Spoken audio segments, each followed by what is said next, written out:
အားလုံးပဲမင်္ဂလာပါခင်ဗျာ top ဘာဦးနောက်လဲ channel မှာကြိုဆိုလိုက်ပါတယ်ဒီတစ်ခါမှာတော့ကျွန်တော်ကအနာခံမအသာဆိုင်ရမယ်ဆိုတဲ့ပုံမြင်လေးကိုပြောပြသွားမှာဖြစ်ပါတယ်ဒီခါတော့ကကြက်မတစ်ကောင်ရှိပါတယ်ကြက်မကနေရောင်ဆင်းရှိတဲ့ကြက်မဖြစ်ပြီးကြက်ကလေး9ကောင်လည်းမွေးထားပါတယ်သူမမှာပဲကြောင်နဲ့ခွေးတစ်ကောင်စားတဲ့ငယ်ချင်းတွေရှိပါတယ်ဒီနေ့မှာတော့ကြက်မကဂျုံစေးတစ်စိတ်ကိုရှာတွေ့လာပါတယ်ကြက်မကသူ့ငယ်ချင်းတွေကိုမေးလိုက်ပါတယ်ဟေးဘယ်သူကဒီဂျုံစေးကိုစိုက်ပျိုးကျင်တယ်လဲဘယ်သူကမှမဆိုင်ပြောခြင်းဘူးလို့ပဲအဖြေကထွက်လာပါတယ်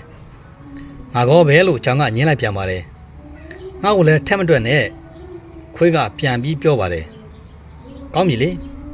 အဲ့ဒါဆိုလဲငါပဲဒီဂျုံစစ်ကိုဆက်ထလိုက်တော့မယ်လို့ကြက်မကပြောလိုက်ပါတယ်ကြက်မကထိုဂျုံစစ်ကိုတေချာဆိုင်ပြီးတေချာရေလောင်းပေးပါတယ်ရဲ့အနေငယ်ကြားတဲ့အခါမှာတော့ဂျုံစစ်ကအပင်လေးတွေပေါက်လာပါတယ်တဖြည်းဖြည်းနဲ့ဂျုံမင်တွေကဝါညူအောင်တန်းတဲ့ဂျုံမင်တွေပေါက်ရောက်ရှင်တန်လာပါတော့တယ်အဲ့ဒီခါကြက်မကပြန်မေးတယ်ကဲဒီကြုံတွေကိုဘယ်သူကရိတ်သိမ်းကျင်တယ်လဲငါတော့မပါဘဲကပြင်းနေတဲ့အတန်ကြီးနဲ့ပြန်ဖြေပါတယ်ငါလည်းမပါဘူးကျောင်းကပခုံးတွင်ရင်ပြန်ဖြေလိုက်ပါတယ်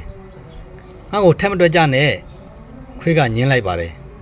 ကောင်းပြီလေအဲ့လိုဆိုရင်တော့ငါပဲရိတ်သိမ်းလိုက်တာပေါ့ကြက်မကပြန်ပြောလိုက်ပြီးဒီနေ့လုံးဂျုံတွေရိတ်သိမ်းရတာနဲ့အလုတ်ရှုပ်နေခဲ့တာပေါ့ညနေဆောင်တဲ့အခါမှာတော့ကြက်မဂျုံတွေအိတ်ကြီးနှလုံးနဲ့အပြည့်ရခဲ့ပါတယ်ဟယ်လိုအားလုံးပဲဂျုံတွေကိုငါနဲ့တူဘယ်သူကကြိတ်ပေးမလဲကျမကသူ့တငယ်ချင်းကိုပြန်မေးတယ်အားလုံးကညင်းကြပြန်တယ်အဲ့ဒါဆိုလဲငါပဲဂျုံတွေကိုကြိတ်တာပေါ့ဂျုံမုံတွေရက်လာတဲ့အခါငါပဲပေါင်မဖုတ်တော့မယ်လို့ကျမကအတိပေးလိုက်ပါတယ်ဒီနေ့မှာတော့ကျမကအနက်ရတာနဲ့ပြေးသွားတဲ့ပေါင်မုံတွေဖုတ်နေတော့တယ်ကဲဘယ်လိုလဲ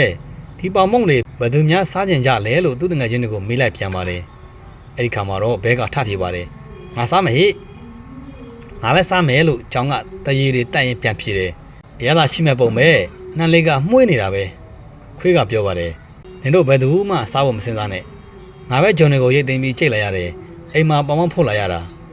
ငါနဲ့ငါကလေးတွေပဲဒီပေါင်မုံကိုစားခွင့်ရှိတယ်လို့ကြက်မကပြန်ပြောလိုက်ပြီးသူမနဲ့သူမရဲ့ကြက်ကလေးတွေကပေါင်မုံကိုမြေရီရှက်ရီစားလိုက်ပါတော့တယ်ဒီပုံမြင်လေးကတော့အနာမခံအသာမဆိုင်ရဆိုတဲ့စာသားလိုပါပဲကိုယ်တိုင်ဘာမှမကြိုးစားခြင်းရင်ဘာကိုမှခံစား권ရမှာမဟုတ်ပါဘူးဆိုတဲ့သင်ခန်းစာလေးကိုပေးတာဖြစ်ပါတယ်ဒီပုံမြင်လေးကကျမလိုကိုယ်တိုင်ကြိုးစားရင်ကိုယ်တိုင်ခံစား권ရှိမယ်ဆိုတာအားလုံးနားလဲသဘောပေါက်ကြဖို့လိုအပ်ပါတယ်နောက်ဆင်ပေးကြရတဲ့အားလုံးကိုကျေးဇူးတင်ပါတယ်